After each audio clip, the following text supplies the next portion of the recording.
Right. Hi, everyone. My name is Markie. I'm Head of Innovation at eLife. I guess I'm going to be a little bit more provocative, and obviously our four speakers here have talked a little bit about what you need to do. I guess we're trying a different publication model to make things a little bit faster and fairer. So hang on, I've just got this here.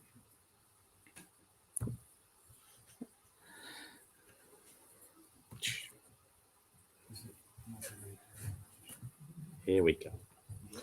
So eLife is an independent non-profit, and it's been publishing papers for around 13 years.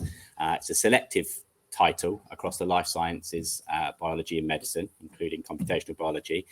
And for the first 10 years, the idea was to try and promote quality papers in open access. But about 3 years ago, we felt that our mission of improving the way research is communicated, we had to change something up to kind of challenge the systemic inefficiencies in the system.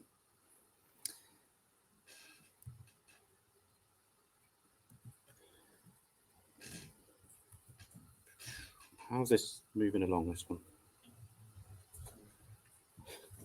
Sorry, I've not quite got this.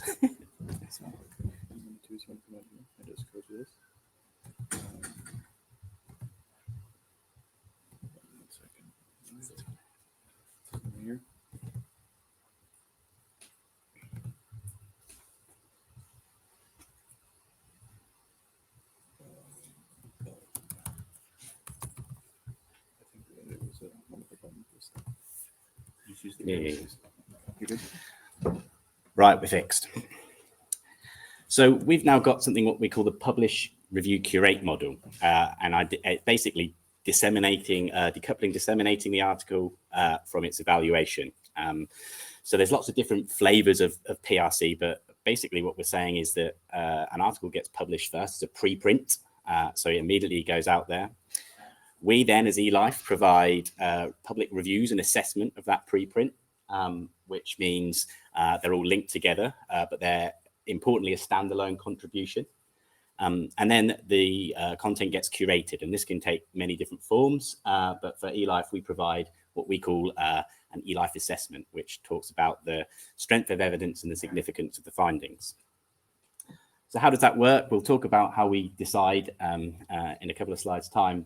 But realistically, there's quite a lot of work that goes on to doing a consultative peer review process. So that's the section editors, reviewing editors, and reviewers all come together. They put together a letter, and we also put together this assessment of what we think the strength of evidence is and the significance of the findings. We then let the authors respond to that, but we then publish that preprint, and that's really increased the time to publication by about 90 days for us by doing that. So that preprint is live with all its associated reviews. And then maybe the most controversial part of our new model is we then give the authors the ability to choose what to do with that. So 94% of people come back and make the revisions that the reviewers asked for, and it goes through the same process.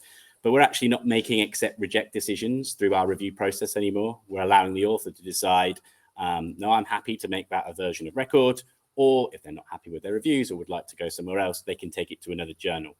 So no more gatekeeping through peer review, a little bit more, how do we say, an open conversation without the threat of rejection.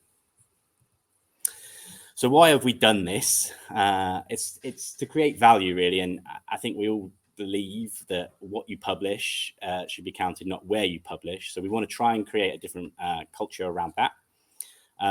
All the reviews that happen, as we were speaking, it's a big process. There's a lot of people involved in that, and things get published anyway. So regardless of what gets sent to us, we will make that public and ensure that the reviewers and the editors can get credit for it. But also, it's a collaborative endeavor. We want authors and readers to also see that, you know, the work's gone into it, and things have strengths and things have limitations. Peer review is nuanced, and that's okay.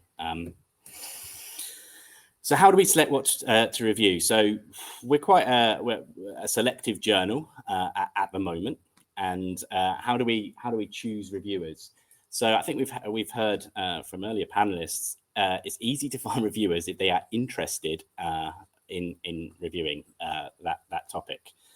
So similarly, you know, the amount of reviewers you have to invite to get to look at a paper is now very, very large. And so what we tend to do is we focus on the editorial expertise, our academic editors. We say, is this paper of substantial interest? Do we think that we can find high quality reviewers? And do we think that we can bring value to this paper? So there are kind of tenets towards how we select things. And so this year, 34%, around a third of the preprints that get submitted to eLife were sent to review. So the decisions really are made on, can we provide the quality reviews that we want? So let's put that into context. We have a computational and systems biology section. That's our 9th biggest section. We have 2 senior editors. We have 64 reviewing editors, growing all the time. And what we're seeing in this area, that 27.5% of the preprints submitted to this section are sent out for the review. So how does that happen? I've also got a workflow diagram, and it's not too dissimilar to what happens at PLOS and others. An author can submit a preprint, or we also have a Chrome extension where the community can recommend preprints for review. But essentially that comes in-house. A handling editor will look after that. They will then talk to the reviewing editors, all of which online have their expertise written next to them. We will choose 2 or 3 of them, and we'll have a discussion about the scientific value of that research. And then it's that senior editor who then maybe does the dreaded reject, or then asks for more opinions from editors. And we've got to get that process right, I think, because we get lots of submissions. We only have, we have 70 senior editors and 700 reviewing editors, but that's across the whole of life science and medicine. And so we have to be really careful about the time that we have. And again, the idea is that we choose papers that we think we can provide high quality reviews for. So once that happens, and the senior editor assigns a reviewing editor who feels that they can get the quality reviewers and the quality reviews that we have, the labor of love that is peer review happens. And as I mentioned, our process has a lot more involvement because we want those comments and reviews to have more standing within the community, because they're going to be published alongside everything. And so it's a real task for volunteers who are giving their time to do this. So our kind of selectivity is really based around, can we provide the quality reviews on, and it doesn't necessarily need to be best papers. It can be controversial papers in fields maybe that would really need reviewing and to see if there was an advance in the field or whatnot. So really it's a different process. We feel that it's a bit more fairer, faster and transparent, but it is very different. And is it the way that publishing might go? Maybe not, but we feel that it's an experiment worth taking. And we do feel that manuscripts get published a bit faster and there is a lot more transparency in the process. Thank you.